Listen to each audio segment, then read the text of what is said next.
Hello, everyone. Welcome to another episode of the Benji-Sales live chat. It's so good to be back. It's so good to see everybody. Guys, I am so excited to be back today. I know we missed the stream last week. I am so sorry about that. You guys know I absolutely hate missing weeks on the stream. So I am so glad that we're back and chatting together again. Sorry about that. My daughter, the last 2 weeks, has been sick, and it was sick 2 different times with 2 different things.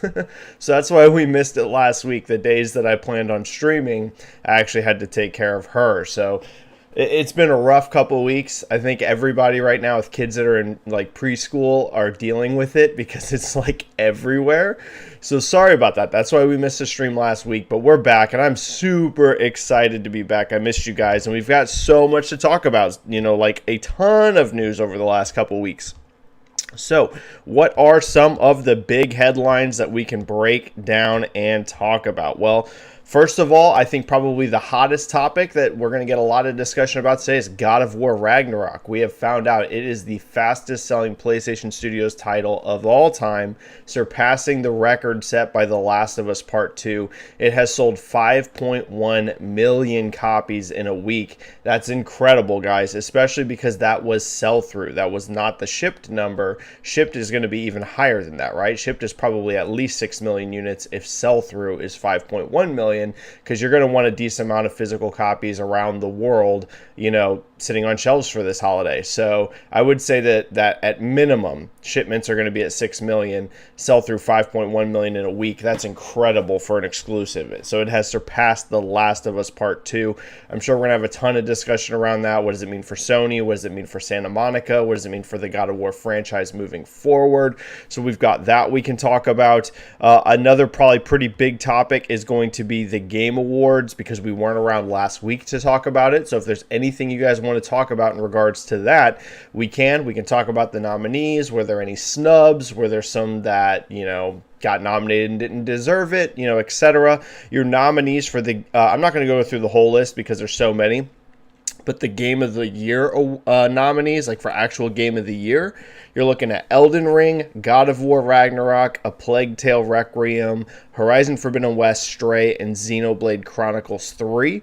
I'm especially happy to see A Plague Tale Requiem and Xenoblade on there. That's very cool. We talked about this before on some previous chats. We were like, I had mentioned I think Xenoblade probably deserves a nomination, but you never know because it's a JRPG.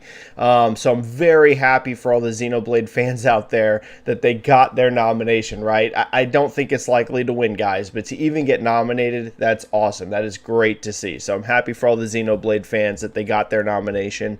And I'm really happy for A Plague Tale Requiem. I thought that game was absolutely outstanding. The studio that made it's not a huge studio. It wasn't a giant team on this game. It wasn't tiny, right? It's not like, 20 people made A Plague Tale Requiem, but it's also not near as big as the team size that you see on some of the other giant AAA games. So I'm really happy for those two specifically that they got nominations. Very, very happy for that. Another huge topic that's going around right now, of course, is going to be the ongoing battle between Microsoft and Sony over the Activision Blizzard acquisition. And we've gotten a few new details about it. Probably the biggest new detail is we have found out that Microsoft has offered 10 years of Call of Duty to Sony. To be honest with you, that is extremely generous. There's nothing preventing that from being negotiated to be even longer. That could be 20, 30, 40 years in the future, right? But they're offering 10 years up front right now. I've seen a lot of people say, why don't you make it permanent? And because that would be a huge mistake for any business. Any business on any contract, not just video games, anything. You should never sign a forever contract because you have no idea how the future is going to shake out, okay? That doesn't mean that Microsoft's going to pull Call of Duty in 10 years. It just means at minimum they're giving them 10 years up front. That is pretty generous. I'm going to be real with you. It's a pretty generous offer. Sony has not really commented too much on it. However, we did get a bunch of statements from both Sony and Microsoft today. I'm going to be real with you. There's a lot of silliness in both of their statements. Both Sony and Microsoft are saying some pretty silly things. We've seen that in the past, but that just continues to ramp up. And I feel like this whole thing is honestly painting our industry in a bad light. So I hope that it goes away soon, because I think a lot of this fighting between both parties, I realize there's a lot on the line, so I see why they're battling so fiercely, but it's pretty silly, some of the things they're saying. It's pretty ridiculous, to be honest. I would go past silly, and I'd go to full-on ridiculous on some of these statements. So I'm hoping that we get past this one way or another pretty soon. But I'm sure there's going to be a ton of stuff you guys want to ask about in regards to that. A couple numbers we can go over really quick besides that one. We found out that Call of Duty Warzone has 25 million players in 5 days. That's absolutely absurd. It's tracking faster than Warzone 1. Clearly is just a colossal success. And yeah, I think that's pretty much it. You guys can ask me about anything that you want. So if this is your first time ever as part of my live chat, the way it works, it's a stream, it's a show, it's 100% driven by you. Your comments, your questions, you just drop them down into chat, and we break down the latest news in the video game industry. There's going to be two ways to do that. First of all, of course, there is the free method. You type a question, whatever you want. I get to as many free questions as I possibly can. If you want to guarantee that I get to your question, the way to do that is going to be a super chat option. Don't feel pressure or obligated to donate in super chat. It's just a way to help support me in the channel and guarantee that I get to your question. I have a hard out today. We're streaming for 1 hour because I got to go to work. It's holiday season for me, and you guys know I work in retail, and it's getting crazy. So I have a hard out. We got 1 hour. So I'm going to bust through as much as I can in an hour, okay? So let's get rocking. I think I saw a super chat early on to kick us off. Let me hit that really quick. Benji here with the 5. Thank you so much, Benji. Great to see you. Hi, Benji. Why God of War Ragnarok was so successful with record-breaking sales for the franchise, unlike Forbidden West or GT7? Is it just the Metacritic score? Well, here's the funny thing. We don't know that those games were not ginormous. Sony never gave us a number for either one. Horizon sales in particular have to be pretty high. It has to be millions and millions of units. And the main way we know that is for the year, right? The entire year. Let's look at this really quick. Let's look at this. Now, it didn't break a record. You know, that we know. We know Horizon Forbidden West didn't break a record because Sony would have said that. But the sales are not small by any means. Let's look at this really quick. So, come on. Sorry, I'm pulling up the year-to-date rankings for Horizon. I don't remember exactly where it is after October.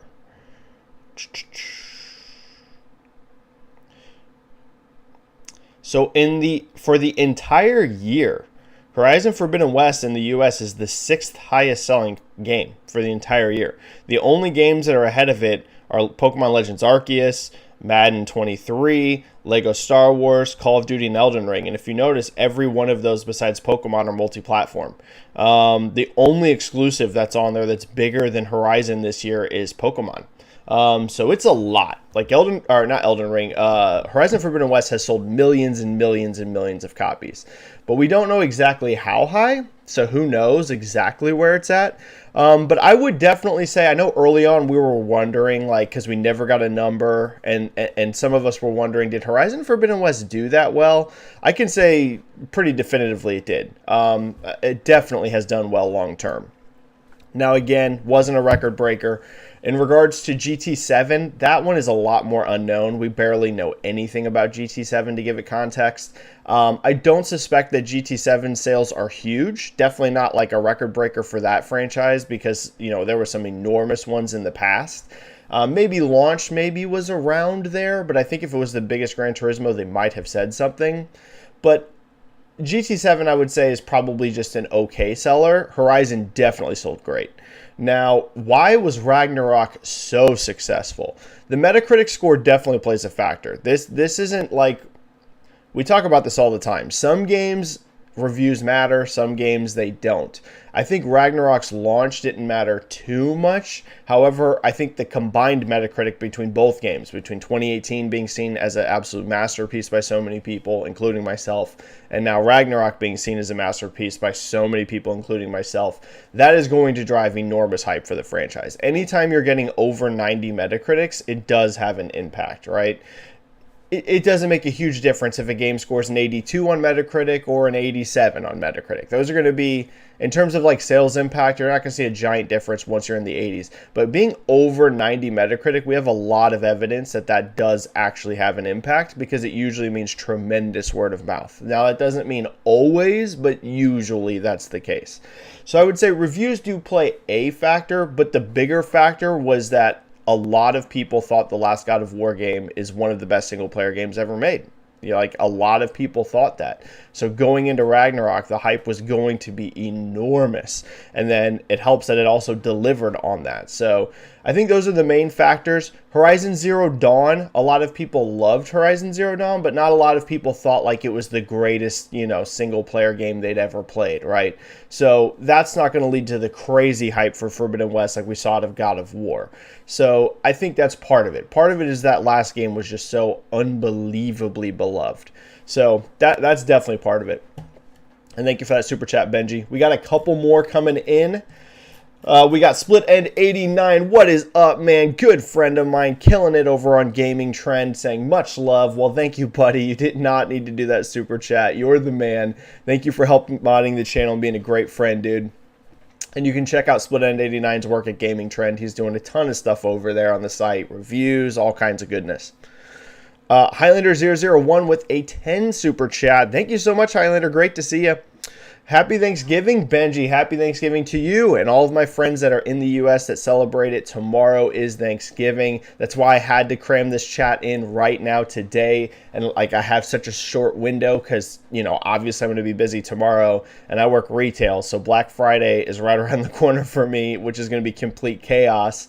And then that whole weekend, you know. So this was like the day. If I was going to stream, it was now. And I did not want to miss 2 weeks in a row. Activision Blizzard or stop their games in China after January. This is very bad, particularly for the Blizzard side. Now there's talk that Tencent may be licensing to run Activision Blizzard games in China. Yeah, something's going to have to get figured out there. I do not think that long-term this will truly end because a lot of Blizzard games are extremely popular in China. Overwatch is huge in China. Literally in the Overwatch League, multiple of the teams are located in China. In general, like Overwatch is really big in Asia. It's really big in South Korea as well. And same thing for World of Warcraft, right? We know that has a huge player base in Asia, China included. So they're going to have to figure something out here. I know that as of right now, it looks like these games are going away, but something's going to get figured out. I think these companies and the government, like Activision Blizzard and the government and various things, are all playing hardball with each other to try and figure out a deal. I do think it will get done. Now, does that mean that it might end service for a little bit, right? Like maybe these games really do leave in January and they're gone for a few months. I could see something like that, Highlander, but long term, China is way too important of a market for Activision Blizzard for them to just pull out of there. I think this is more hardball negotiations than anything. So something's going to get figured out, Highlander. Whether that's going to be Tencent paying to license it, whether it's going to be something else, who knows? Something's going to get figured out because it's too important for both. Too important for China itself, where there's so many players that love these games, and too important for Activision Blizzard because they make a ton of money out of there. So it's going to get figured out. We'll have to see how it shakes out, but they'll figure something out, Highlander, for sure. And thank you for that super chat. Anthony Johnson with a 5 super chat. Thank you so much, Anthony. That's incredibly kind of you. PS5 and God of War versus Switch and Pokemon versus 250 Series S Markdown. With all these great options, what is your final prediction for who wins Black Friday?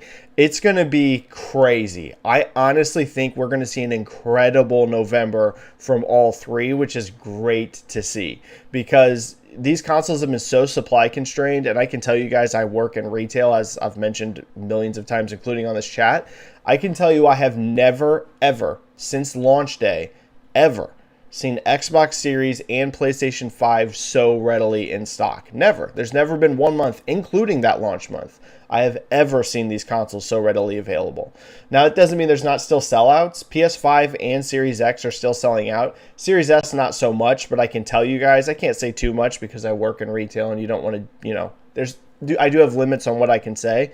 What I can tell you is Series S shipments are nuts, dude. They are truly crazy. It is truly wild how many Series S consoles Microsoft has sent out for this holiday. It's crazy. The number is actually crazy. So that hasn't, those aren't completely selling out yet, but Series X and PS5 are still readily selling out.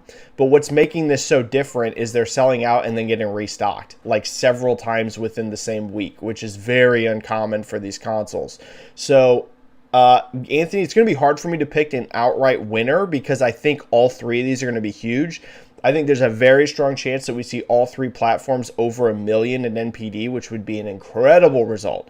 If we could get PS5 over 1 million, Xbox Series over 1 million, and Switch over 1 million in the same month, we would be looking at an incredible result for the industry. So let's really hope something like that happens. I think there's a really strong chance it does. What I will say, Anthony, is a lot of it's going to come down to inventory.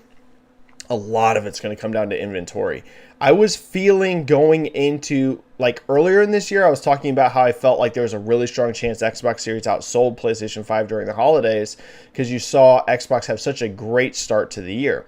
However, what we saw the last few months is PS5 make a major comeback, right? The last few months, PS5's been doing really well. So then I was starting to lean towards, maybe it goes to PS5. Now I am completely up in the air who sells more between those two because of Series S. What I can tell you is that PS5 is definitely shipping more PS5 units than Series X units. Series X has definitely seen an improvement. Like, they're sending a lot of Series X's, but there are more PS5s than that. But Microsoft shipped a ton of Series S, and those are heavily discounted. So, dude, Anthony, for me, it's a complete coin flip. If I had to pick right now, I think November between those two might go to Xbox, only because Series S, but I'm not confident in that. So to be clear, this is not me saying, oh, for sure, expect Xbox ahead of PlayStation. It might, and if so, it's going to be because of that Series S. It's going to be because they were able to manufacture so many of those.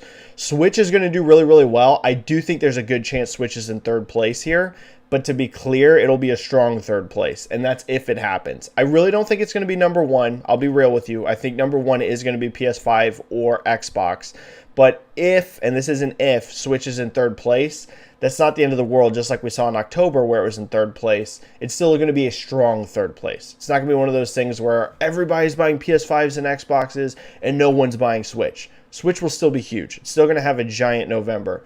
It's just, I do think right now, even with Pokemon, there is more raw demand for Xbox and PlayStation because they're such newer platforms. And the install base in the US, guys, is enormous for Switch. It's getting close to being the top-selling console of all time in the US. At some point, it does start to reach saturation. I think it's going to be really big in November, but if I had to predict, I would say Switch is last of the three. Because I think Sony and Xbox had a lot of consoles for November. But like I said, still a strong number 3. Ramses Cabrera here with a 2. What do you think about the Pokemon controversy? This is a great question because I have two minds on it. One thing we know, Ramses, is that it has had essentially zero impact on launch sales. They haven't given us that global number yet, but from everything we're seeing, this thing is a complete colossal monster. In the UK, it was basically the biggest Pokemon launch of all time. Now, whenever Christopher Dring had to report that number, he had to say it was the second biggest launch because all we have is physical data, right? All we have is physical, and we know that Sun and Moon was bigger physically. But keep in mind, Sun and Moon back then was essentially selling, 0 digital copies? I can't even remember if that was a day one launch on digital back then, but I don't think it was. And if it was, because guys, this is so far back, it's hard for me to remember. It probably was. But it was so long ago that digital was, tiny part of the market compared to what it is now. Once you factor digital, I think it's pretty safe to say that Scarlet and Violet are the biggest Pokemon launches of all time in the UK. That's only one market, but it's a big market. I don't see why the US would be any different or why Japan would be any different, considering Japan's pre-orders were tracking to be the biggest of all time for Pokemon. So launch, no matter what, is going to be probably record-breaking, Ramses. We're probably looking at the biggest Switch launch ever and the biggest Pokemon launch ever. I think there's a very real chance of that. The big question is going to be if this has any impact on legs and if this can cause any brand damage long term. I think you run that risk, but I don't think it will happen. And the main reason why I don't think so, Ramses, in this case, is because what I'm hearing is that the game itself is great. Most people think that Scarlet and Violet are like some of the best Pokemon games in years. It's just plagued by technical issues. So I think the core game is probably good enough that enough people will accept the issues to be okay with it. Ramses, where I think this could become a big problem. I would say it's not a massive deal right now. It's unfortunate. It's annoying. This becomes a big problem if this gets repeated. If you see multiple launches like this in a row, let's just say whatever the next Pokemon game is, was this glitchy, I think at that point it would start to impact launch sales, because I think people would start to get so worried about these games at launch, they would not necessarily not buy the games, but maybe they start being like, I'm going to wait a month or two and see if this thing gets patched. Like, if it happened multiple times, Ramses, that's where I think you start to see a big impact. I think they're probably going to get away with it on this one, but they need to make sure that that next Pokemon game launches polished, right? It doesn't need to be the best looking game of all time, but it needs to at least be a polished experience. So that's my main thought, Ramses. They just can't repeat it. They can't just have this be a recurring thing, because at that point, I think it does start to harm the brand, but probably got away with it on this one. Highlander001 with a 10. Thank you so much, Highlander. Very generous. That's your second one of the chat. You do not need to be that generous.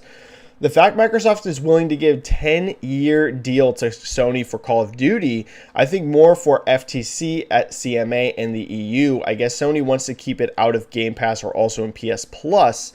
I think this may go to court. I agree that there's a very strong chance.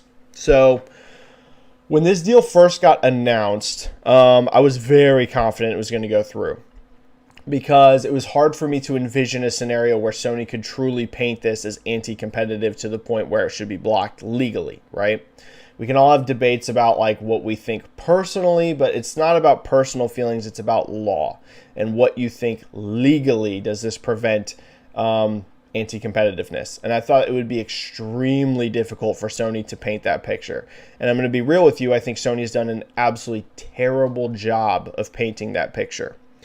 Terrible job. They're paying lawyers a lot of money, and I'm going to be real with you, they're not doing a good job. Now, to be clear, they might be doing the best job with what they can work with, but guys, this is not a monopoly. We've had this discussion a lot. Some PlayStation fans might get very upset with me if they attempted to do this right when like people are really starting to crack down on this sort of thing. And there's a great breakdown by Hogue Law, which I honestly really recommend. If you guys have an opportunity, he has a great recap of this New York Times article, and he really goes into detail about it. And it seems to me that this is probably still going to go through in the end, but I think the idea that Microsoft's going to force this through without concessions is basically over. They're going to have to make concessions. Now, the question becomes, what sort of concessions is that going to be? The fact they offered this 10-year deal is, Highlander, you are exactly correct. They offered this not for Sony's benefit. They offered this as a message to FTC and CMA to be like, look, we are trying to make a real effort here to work with Sony to make this a thing. Like, that's the message they're trying to put out. Trust me, I don't think that they would have just given 10 years to Sony just for the love of it.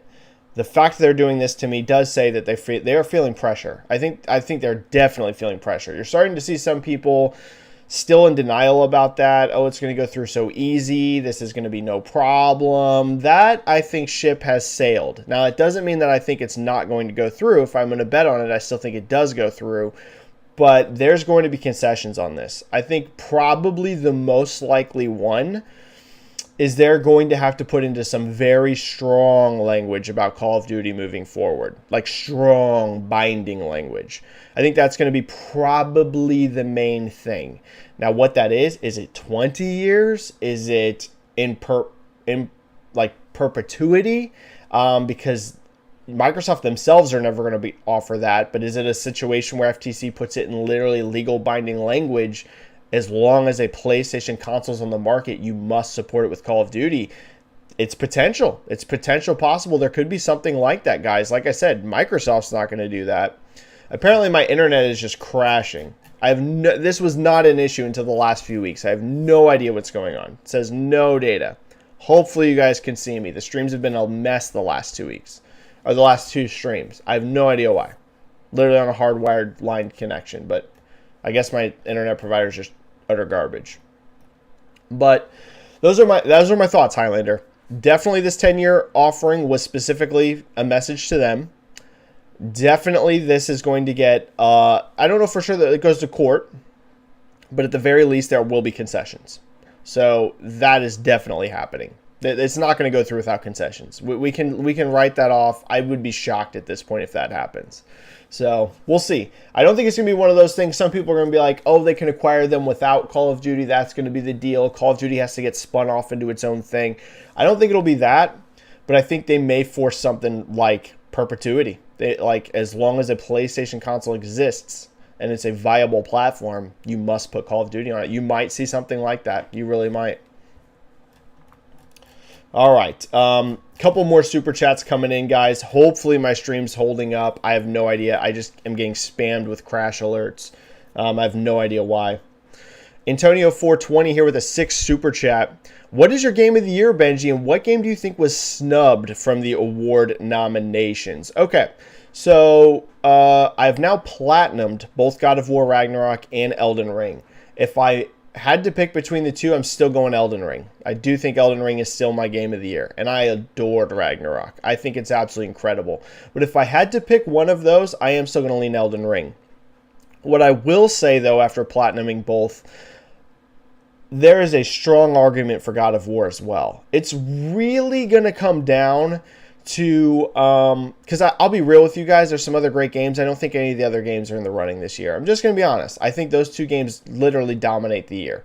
I think they're the 2 best games of the year. So I think one of those 2 does deserve it.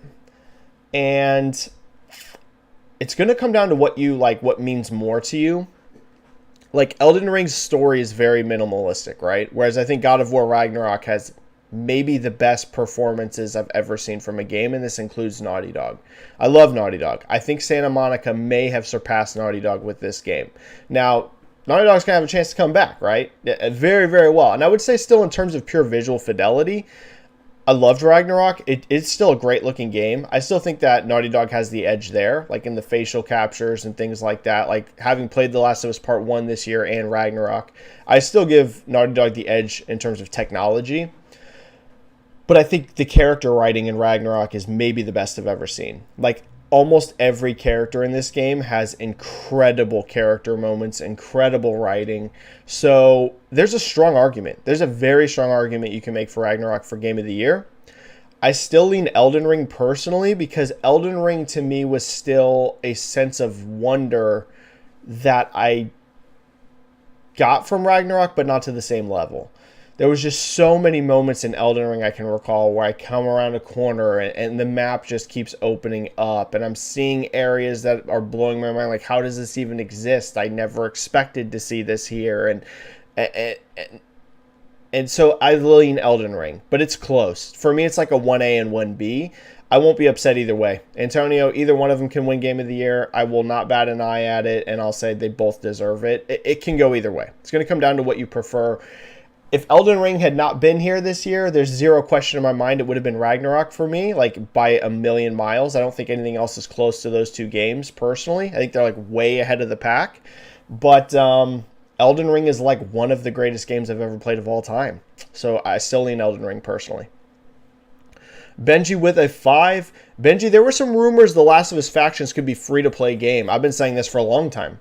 Do you think it's possible? Yes, I've been saying that for the last 2 years.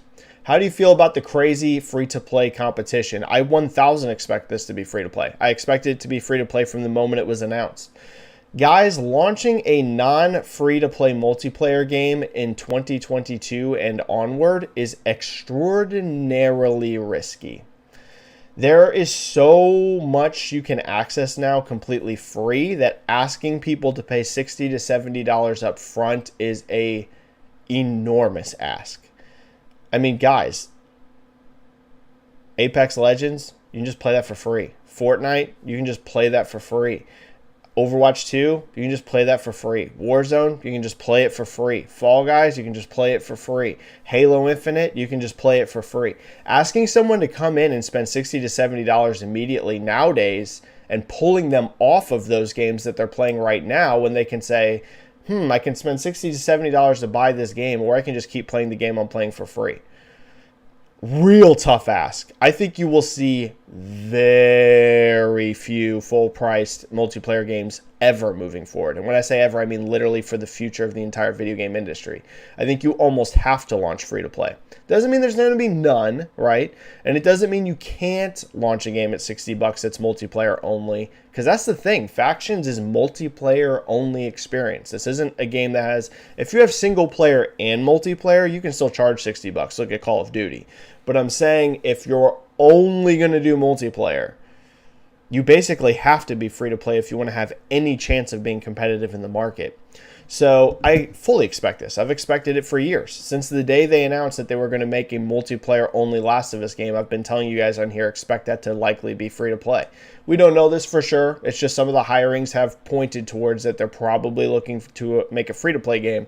And Benji, if it does get announced that way, I would say it's 100% what I've been expecting and what I've been telling people for a long time. Highlander001 with a 2 super chat. Thank you so much, Highlander. That's your 3rd super chat, man. Can they keep it out of Game Pass? Man. Could they ask for it? Yes, but legally, I don't think they can get away with that. I think if you do see something like that, Microsoft is absolutely going to court. Microsoft will countersue because that is pretty ridiculous. Pretty damn ridiculous to ask that, to be honest with you. I can understand asking for multi-platform I cannot say this word, perpetually moving forward. I can see having that in legal binding agreement. I can see that because Call of Duty is such an enormous brand that I can at least see the argument for it, that like you need to guarantee that this is not going exclusive. However, completely keeping out of Game Pass on an IP that you own, because Microsoft will own Call of Duty, I think that's truly crazy. I mean, at that point, if that sort of thing happened, I would have to ask, really, what are the intentions of FTC and CMA? And are you truly going to be a fair thing? Because that to me does not feel fair. Sony owns Destiny. I mean, guys, are we going to pretend like Destiny's not a giant brand? I mean, Destiny's literally one of the biggest brands in the entire planet in terms of multiplayer games. It's not even up for debate, guys. This game is literally always, for years, in the top 10 most played games on PC, on Xbox, on PlayStation. We're just going to pretend that doesn't exist? I'm not going to tell you it's as big as Call of Duty, but it's not like some tiny little indie brand like, oh, Sony, they don't got any shooters they own. They own Destiny, dude. And I don't see any legal binding thing that says Destiny can't go into PlayStation Premium. So that to me would be absolutely crazy. That to me would be an absolutely crazy ask. I'm not going to tell you that they're not going to try something like that, but that would be ridiculous. That would be utterly ridiculous. And I think Microsoft would go to court over that. I don't think Microsoft will go to court over keeping it on PlayStation.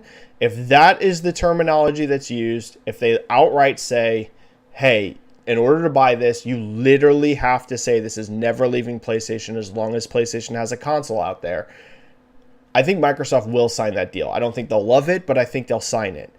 Keeping it out of Game Pass, though, Microsoft will countersue. Microsoft will take FTC to court. So, because that's ridiculous. And they will win in court over that one.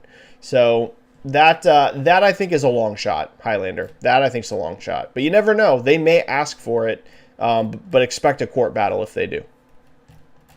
All right, Super Chats are finally cleared. Thanks, guys. A lot of Super Chats today. Let me get going on some free questions, to all the free questions, guys. Thank you so much for those. Cameron Swear. Okay, so now we have the God of War numbers. Seems like it is 5 days versus The Last of Us is 2 days. What are your thoughts on this? Obviously, fantastic result. Does it feel like fudging numbers? It's not 2 days versus 5. So The Last of Us was 3 days because that came out on a Friday. So they judged it as it's Friday, Saturday, and Sunday sales. And for God of War, it is for a longer period. It's not fudging the numbers because they would still be lying if they said this was over this many days and The Last of Us was actually ahead over that many days. Like, it would be a lie. You can't legally say that. They could be sued for that, to be honest with you. So no matter what, we know, even though God of War's tracked over a longer period than what The Last of Us' 4 million in 3 days was, we know that this 5.1 million is still higher than whatever The Last of Us did. Like, we know that for a fact, because you cannot legally make a statement like this and use different amounts of time. Because they didn't say, oh, it's the fastest 3-day versus 5-day. They literally said within this time period, this is the fastest selling PlayStation game ever. That's a legally binding statement because they're a publicly traded company. And anytime you're talking about the business, you can be sued over that if you're falsifying information. So what we know, Cameron, is no matter what, no matter even with a time difference in days, we know that God of War is still ahead of The Last of Us over that same time period. What it tells to me, Cameron, is that The Last of Us, as we all kind of know, was extremely front-loaded. Because maybe, and we don't know because we didn't get a God of War number for the 3 days, but maybe The Last of Us was ahead over 3 days. But over this window of days, God of War pulled ahead. So what that tells you is that The Last of Us, as we've seen, legs fell off very hard after those initial 3 days. So God of War ends up coming ahead if it was behind within 3 days. So that's the main thing that we can take away. But again, God of War is still ahead no matter what after this window of days. SD, from comments of Sony revealed today from the CMA, Microsoft has some hilarious takes as well. They do. One thing I saw that came out of these that Microsoft said, which is hilarious, just like some of the stuff Sony's saying is ridiculous, was they painted, I don't know if you guys have seen this, they said the Elder Scrolls 6 is a mid-sized game. Come on now. Elder Scrolls 6 is mid-sized. It's the sequel to the highest selling single player RPG of all time. Come on now. What are you even doing? This is what I was saying. This does not look good. This needs to get wrapped up because it's really making the industry look ugly. Like, there's just some false statements being made. Listen, I have some great relationships with some of the leadership at Xbox, and at least I view it that way. You know, it's not like we're best friends, but we're mutuals on Twitter. We interact a bit. And come on now. Elder Scrolls 6 is mid-sized. You and me both know that's not true. It's one of the biggest IPs in the entire world for gaming. So yeah, you're not wrong, SD. They're both making some pretty ridiculous comments. But same comments from the CMA and UK, the New York Times saying the FTC could sue. I don't know, but I have a little feeling that things will not go like you or many other Twitter persons are thinking. Well, I'm not sure what you mean by that, SD, because I've been pretty clear in the past few weeks that I don't think this is going to go through easy. You know, I said that very early on, but most people were saying that very early on. If at the end of the deal is blocked, what do you think will happen? I am not 100% confident of this deal being approved. Yeah, I wouldn't paint it as 100% either. I still lean towards it does happen, but I'm more in the boat of like 60-40 now. I do think that it does, but I'm definitely not at 100% now. No way. Now, what do I think would happen in a theoretical case where it gets shut down? Microsoft goes and buys studios that they can't be denied. You know, we talked about this, I think, on the last chat or maybe the one before when someone asked me about that. I think if this gets blocked, you don't see Microsoft go out for another big publicly traded publisher, because I think they would have taken a lesson, like, don't go after any more of those. But what they'll do is they'll go buy like 5 or 6 studios that are privately held that aren't big enough to make a claim that it would, you know, cause anti-competitiveness, and to where literally these companies could not tell them no. So, you know, who knows what studios those are? You guys can come up with some theories yourself on who they are. But that's what'll happen. I don't think they'll... I've seen some people say, well, Microsoft now has $70 billion since they're not doing on that to spend on video game companies. I would not go that far. I think if this gets denied, they're not going to drop $70 billion on other studios. But what they will do is immediately. I'm sure in their minds they already have multiple studios lined up that they want to buy.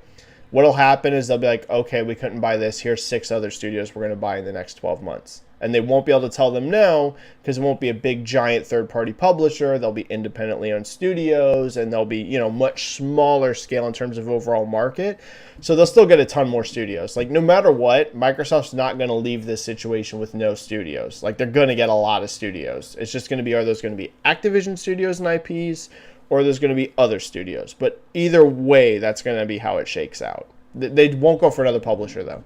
If this gets shut down, you won't see them say, we're going to buy Square Enix, we're going to buy Sega. Like, they'll back off of publishers, and they'll just go back to buying studios.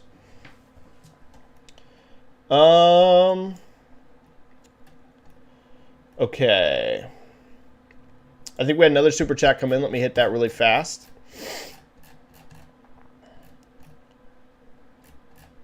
Dead Planet with a 5. Thank you so much, Dead Planet. Very kind of you. Let me ask a difficult question. If they look good, what kind of sales engagement do you think Hellblade 2 or Avowed bring? Is Avowed helped by Outer World? I think it's the Outer Worlds, I think you mean. Okay, so Hellblade 2, I do not expect to sell a ton. It's a kind of game I think will get very high engagement on Game Pass. I do think you would see that rank very high on Game Pass. I don't know, though, how much it would sell. Here's the problem for Microsoft moving forward. We have seen enough evidence that Game Pass cannibalizes sales. I'm just going to be honest with you. We've seen enough. It does. I'm not going to tell you that that's the case for every game, but I think it's specifically true of Xbox first party. I think Xbox first party games, we can't really have the debate anymore. We wondered for years, is this cannibalizing sales? Is it not? It is. It is. And as that number keeps going higher, it cannibalizes it more because it's even more people that can subscribe day one. So I don't expect huge sales out of either of these. I would not expect Hellblade 2 to get enormous sales, and I would also not expect Avowed to get enormous sales. What I will say, though, is of the two, I think Avowed does sell higher because I think this could do really good on PC. Console probably gets cannibalized a lot, but still sell some for sure. It's not like it's going to sell no copies on console, but I think it would get more cannibalized on console than it will on PC. I think Avowed, because we've seen like a lot of big RPGs do really well on Steam. So of the two, I think Avowed is going to be the higher seller of the two Dead Planet if it's good, right? Like you said, we're just assuming these are good games. Hellblade, I think, remains fairly small in sales volume, but really big on Game Pass. I think a lot of people play that game on Game Pass. And Microsoft's whole business model has changed. I can't say too much about it, but what I can tell you straight up, because I've heard it from Xbox themselves, is that, and I ain't going to sit here and leak a ton of stuff, but I've literally heard this from people at Xbox, is that it's not that sales are not important. Sales are definitely still, don't get me wrong, Microsoft wants to sell 20 million copies of a game, but it's not really how they look at their studios anymore, right? For first party, it really is about Game Pass. So do they want to sell games? Sure. But is it like it was traditionally in the past on a different business model for them where it was all about we must sell X number of units? No, they don't really look at it that way anymore, to be honest. Sales are just kind of like a nice bonus. They're more about right now trying to drive Game Pass subscriptions. All right. Pio. Dude, we do got to give Pio a shout out here. Pio White Wolf, I got it right, Benji, with crying faces. Well, first of all, it's so great to see you here, Pio. I love you, dude. Such a fan of Pio. What a great guy. It's great to see you here, my friend. And you did. Pio, I have to give you your flowers. Here are your flowers, Pio. You called 5 million launch. You did it, buddy. I was asked this, and I said I did expect it to be a new, I thought there's a strong chance it could set a new record, but I had specifically mentioned, so we got to call me out when I'm wrong too. This was a couple chats ago. I don't remember which one. And someone was asking me, is it going to break the record? Is it going to break the record?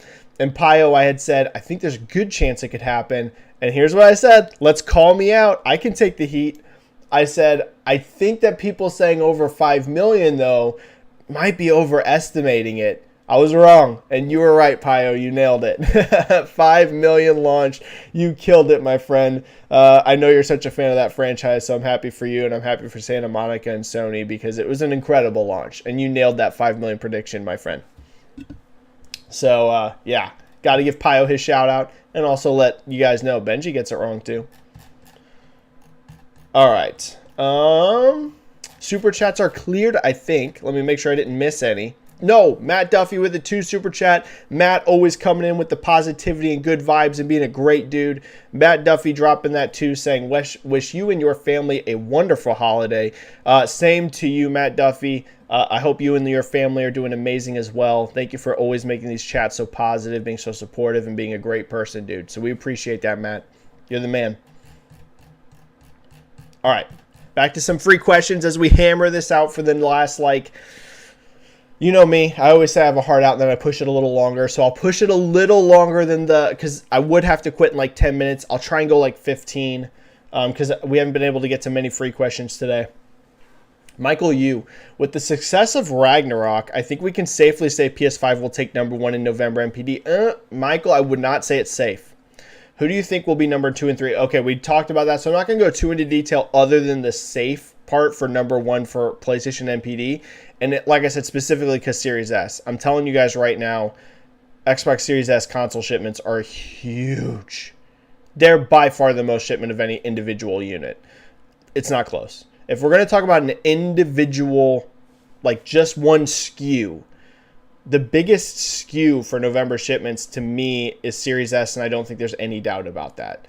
The bigger question is if combined PS5 digital and physical, SKUs is bigger than Series S plus X, because there's no doubt also in my mind that PS5 is shipped more than Series X.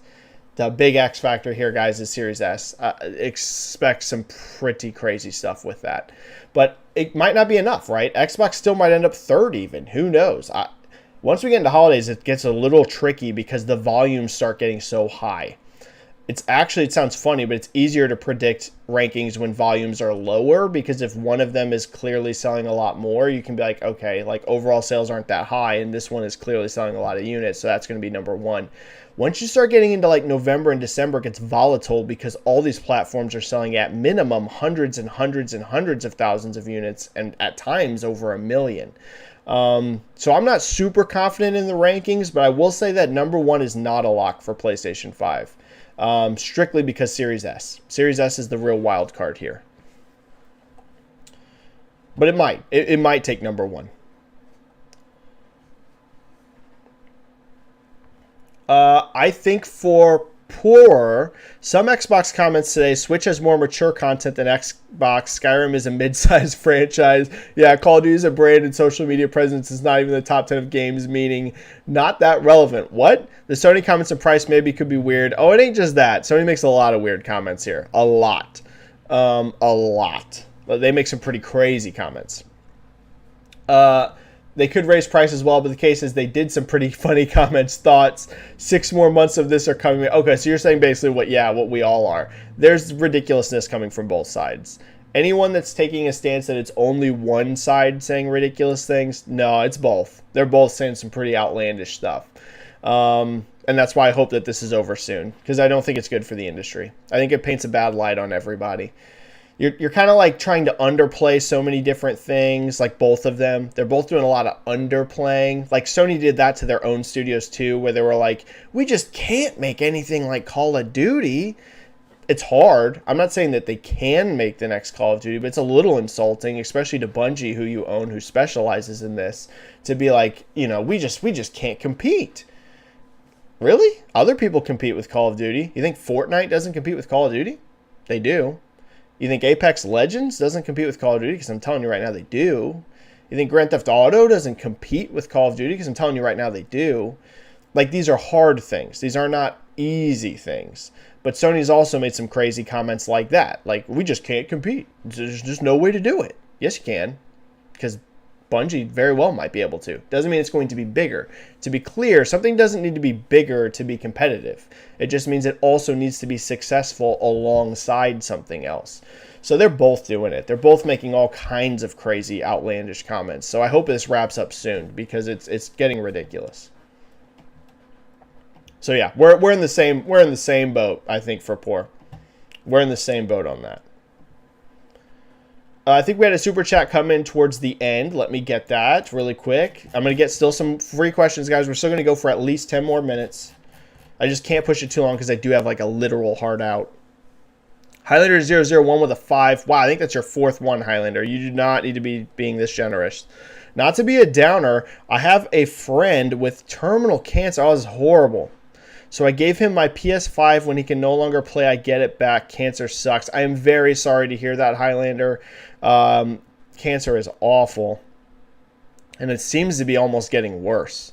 I don't know if this is just perception, but it seems like it's becoming even more common and prevalent. Like it seems like, especially in younger people. I think, and again, I don't know. I'm not a doctor by any means. One theory, I think our diet really plays a part in why we're seeing cancer increase so much, right? There's a ton of research on why this is. So to be clear, I'm not a medical expert, but you are seeing it even become pretty common in younger people. It's getting a little scary out there. And I got to think all the processed foods we eat can't be no factor in that. It has to, I think play a part. So I am sorry to hear that, Highlander. That is awful to hear. That's very good of you as a friend. You're an amazing friend to give up your PlayStation 5 like that and let them be able to play it while they're going through such a difficult time. As we all know, video games and entertainment can be a great distraction when we're going through tough times. So Highlander, I would say you're a great friend for doing that. And I also am very sorry to hear that about your friend. And thank you so much for that super chat. Okay, where are we at?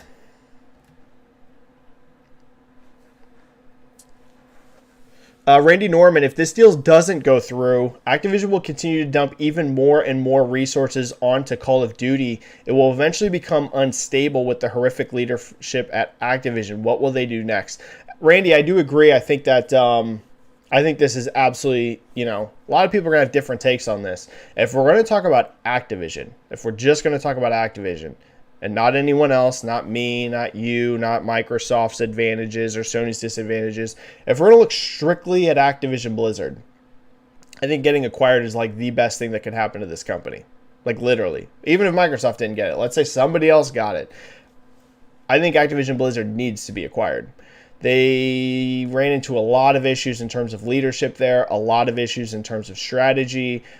They became so dependent on one brand that it put their entire company into jeopardy anytime that game missed. Case in point, Call of Duty Vanguard. You're starting to see Blizzard make a massive comeback. Overwatch 2 is doing tremendous. This game is I think it's still in the top 6 most played games on Xbox. Let me check that, but still, this game's been out now for months and almost 2 months, and it's mid-season right now, right? It's not even getting new content until the next season starts in December. I think it's still top 6. And that's not even its biggest platform, right? PC is its biggest platform. It is. Overwatch 2 is still in your top 6 most played games on Xbox. It's up there with, Fortnite, Call of Duty, Apex, and Grand Theft Auto. So Overwatch 2 is doing tremendous for them. Diablo looks like it's going to be huge. So they are, I would say, moving in a positive direction compared to where they were in terms of release slate. But I do agree that they're still so dependent on Call of Duty. And we know Call of Duty is enormous this year, but what happens if they have another Vanguard? I do think it's good for them if they get acquired, but we'll see. We'll see, Randy. I don't want to go into spoilers, so we'll be careful what we say here. But Pat is asking, is it safe to talk about spoilers? Let's not talk about spoilers here, Pat. In regards to God of War, clearly we're getting another God of War game. All I'll say about it without saying any spoilers, because I'm sure a lot of people haven't beaten this game yet. It's pretty long. My playthrough was 50 hours for Ragnarok. It's much longer than God of War 2018. I will just say that I do expect the next God of War to look quite a bit different. That's all I'll say. No spoilers. I think the next God of War game looks quite a bit different than what we've seen. But there's no doubt we're getting another one. I sent out a tweet, 2 weeks ago. Boy, did that prove to be correct. I sent out a tweet and I said, I think there's a very strong argument you can make that God of War has become the most important franchise that Sony owns because they don't own Spider-Man. Spider-Man's enormous, but they license Spider-Man from Marvel. Now, Sony owns the movie rights to Spider-Man, but they do not own the video game rights. That is actually a licensed deal with Marvel on that. So you can't count that. I know it's an exclusive. You definitely can count it as an exclusive, but you can't count it as an IP that Sony owns. And I said like 2 weeks ago, I was like, dude, I think you can make a very strong case that God of War is now the most important brand that Sony owns, that they have full control over. And I think that has proven to be true. Look at how Ragnarok launched, 5.1 million units, and that sell-through, that's insane. You're definitely getting more God of War, but Pat, it probably will look different. Yep, considering what happens in Ragnarok, no spoilers, probably looks different.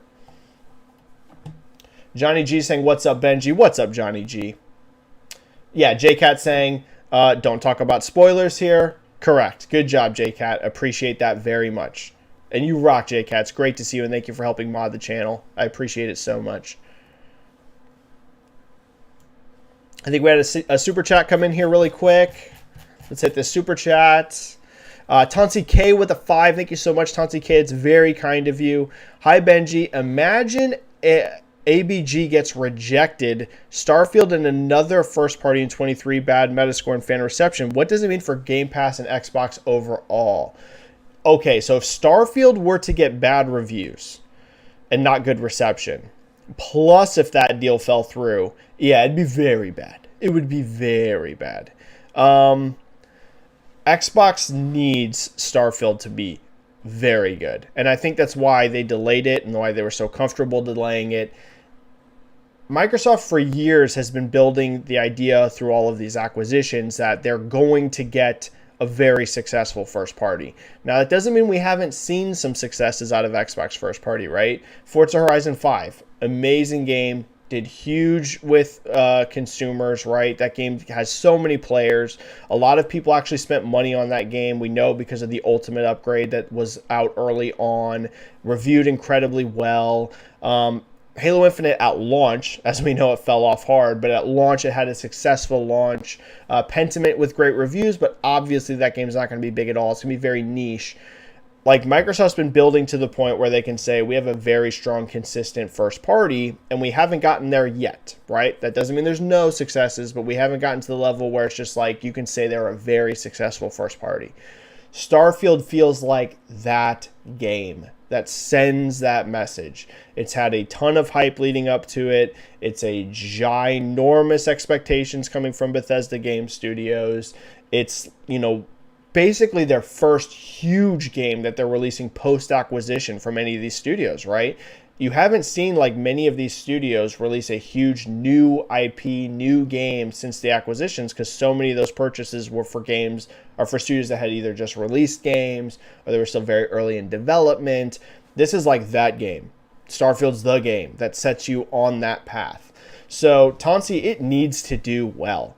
They need to, listen, I know it sucks that game got delayed, but it was absolutely the right call. Put as much freaking polish on that thing as possible. You cannot have Starfield be a miss. Now, do I think Starfield's going to review 95 Metacritic? I'm going to be real with you. I don't expect that. But it needs to just be a very good, very high quality, awesome game. So if, this is a what if, but Tonsi, in your scenario where Activision Blizzard gets shut down and Starfield was to review bad, it would be a disaster for Xbox. It'd be a disaster. They can survive Activision Blizzard getting shut down. It's going to be very annoying to them. They're really, really wanting it. But like I said, they can still go buy other studios. It's going to suck. Like, don't get me wrong. It's not like it's like a great thing for them if it gets denied. But they can be like, okay, now we're going to go buy some other stuff. Starfield, though, I think would be a pretty big blow because so much is riding on that game. It doesn't mean it's the end of the Xbox business, but it would just be a very not great thing to happen. Like, it'd be pretty bad. So, Tonsi, yeah, that's the main thing. They really need Starfield to be really, really good. So thank God that they delayed it. That was smart. Benji here with a free question. Benji, what are your sales expectations for Scarlet and Violet? It seems a record is in play despite the tech issues. Yeah, like I mentioned, biggest Pokemon launch and biggest Switch launch are both in play. Both are fully in play. We don't know for sure, but it looks like it. Considering what we saw out of the UK, considering what we've heard out of Japan, definitely looks like it could happen. Eddie Brock, hello there, Benji. Thoughts on DC making all their entertainment media connected in one big universe like the MCU? It's interesting. Would WB Games be forced to make movie tie-in games? Is it a bad move for games? It sounds like they are. Now, we don't know that for sure, but it sounds like the games are going to be part of this connected universe. If you guys missed it, I think it was Deadline. It was Deadline or The Hollywood Reporter. One of them ran an article, or it might have been Variety. Those are the big three trades for like entertainment. It's Variety, Deadline, and Hollywood Reporter. It was one of those three. Ran a story about the future of DC. And the interesting part here, like that James Gunn's making, because they're making basically a new connected universe. And one part of it was that games were part of this. So Eddie, what I would say, does that mean that like WB Games can never make a game that's not part of this connected universe? I wouldn't go that far, but it does sound like you're at least going to get some games that are part of this connected universe, because they specifically stated it. Like, it wasn't like maybe, they outright said that covers movies, TV shows, and games. So they're at least in their minds thinking we're going to have some games that are literally set in the same universe. So I think it could be a good move if the DC universe is received well. That's really going to be what's going to come down to. You know, DC, I love their comics. I actually prefer DC comics over Marvel comics personally. But in terms of movies, I'm like the exact opposite. You know, Marvel's not perfect, but I think Marvel is still way ahead of DC in the movie space. They need to make a lot of improvements on the movie side for me to have like huge confidence in this. But if they do, it could be a good thing. It could lead to big sales if they're successful, but we'll have to see. King of the Dry Bones, it's going to be a long time before they break this record. I actually think there's a chance it gets broken soon. Spider-Man 2. Spider-Man 2 might break it this coming year, 2023. But that's the last one I would say soon. King of the Dry Bones, that's the last one for probably quite a while. If Spider-Man 2 can't break God of War's record, then you're probably right. We probably don't see something break Ragnarok's record for quite some time. Like Logan Hardy, Benji, do you think how Game Pass is at today could have been without Microsoft's cash to Xbox? No, Logan. Game Pass as it is today would literally not be possible without Microsoft's money behind it. There's just no... That's why we haven't seen anyone else do it. That's why Nintendo's not willing to do something like that. That's why Sony's not willing to do something like that. That's why you haven't seen, even on the PC side, something quite at the level of Game Pass in terms of what it offers. You know, there's similar services, but nothing quite like Game Pass. It's because there's a $1 trillion company behind it, right? They have a $1 trillion business. So that's the only reason it's viable. Samuel Tolbert, which is part of Sony's argument, right? Part of Sony's argument with Activision Blizzard is we can't compete specifically in subscriptions because we don't have the kind of money Microsoft has. That's their strongest point. Of all the things that Sony's saying, and there's been some ridiculous things, the thing that they've said that is the most true is it's very hard for them to compete directly with Game Pass. That part is pretty true. That part, it doesn't mean it's impossible, but it's pretty hard. Samuel Tolbert, my good friend Samuel Tolbert, check him out at Windows Central. Great on the media side of gaming. What a great guy. Check out Samuel Tolbert's work. Also on Twitter. Benji, my boy, we were right on Ragnarok busting down PlayStation records. This is what we just mentioned, and we were right on that, Samuel. Do you think Marvel's Spider-Man 2 can break this record? Is there going to be a hold for a long, long time? Like I said, that is the scenario. If Spider-Man 2 cannot do it, it will be sometime. Like, because I'm going to be real with you guys, without going into spoilers, I don't know that the next God of War can launch as big as Ragnarok did. Won't go into spoilers, but there's reasons I have wonder in my mind if the next one can be as big as Ragnarok at launch. Doesn't mean that I don't think it won't be hugely successful. I think it will be. I think it's going to be a giant game. Whatever the next God of War is, it's going to be hugely successful. I'm not convinced it will be as big as Ragnarok for story reasons. But Spider-Man 2 is the one. If any game coming up from Sony is going to do it, it's Spider-Man 2. If Spider-Man 2 can't break this record, you'll see this stand for quite a while. I don't know that it means it'll never be beat. Maybe some other IP this generation becomes massive, right? Who knows? I don't think the next Last of Us would do it. I don't even think a new Uncharted would do it. Both would be huge games, but I don't think they would do this. I think it would have to be some sort of crazy new IP that got a sequel. That's huge as well, right? Because at one point, God of War was a new IP. It's going to take something like that. But I don't think any of their current franchises besides Spider-Man could do it. I don't think the next Horizon will do that. You know, I think it really is Spider-Man and God of War right now. Maker of Chaos 12. I'm surprised Final Fantasy 14 Endwalker got no nominations. Coming out in December probably hurt its chances. Yeah, I think 14 got nominated for Best Ongoing Game. I think. I could be wrong, but I think, yeah, that was pretty much it. We have a super chat coming in. I am pushing this. I got to go real soon.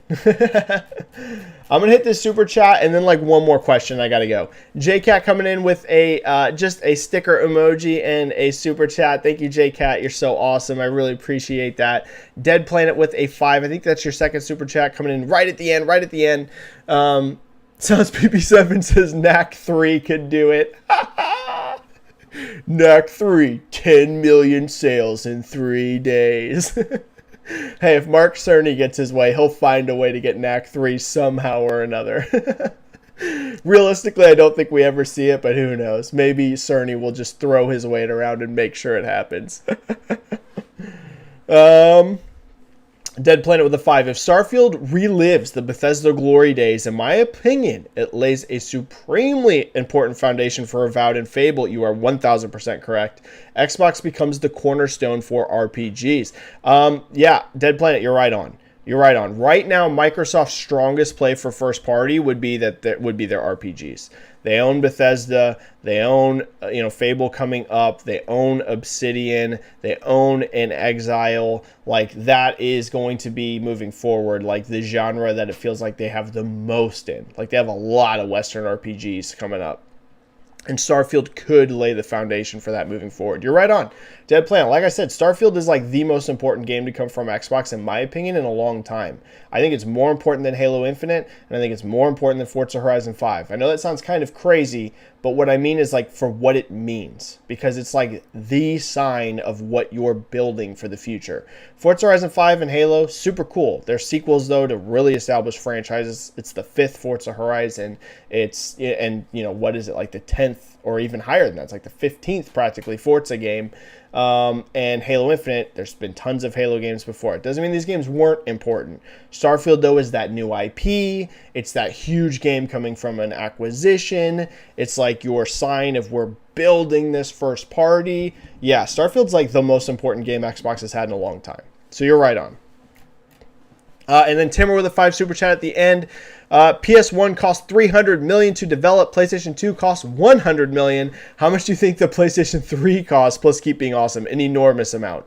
A number I got no idea, but considering how much that console was sold at a loss, considering how bizarre the architecture was for it, which makes the architecture was so outlandish that even to this day, it is not easy to emulate PS3. It can be done, but it's not easy because that cell processor was so weird.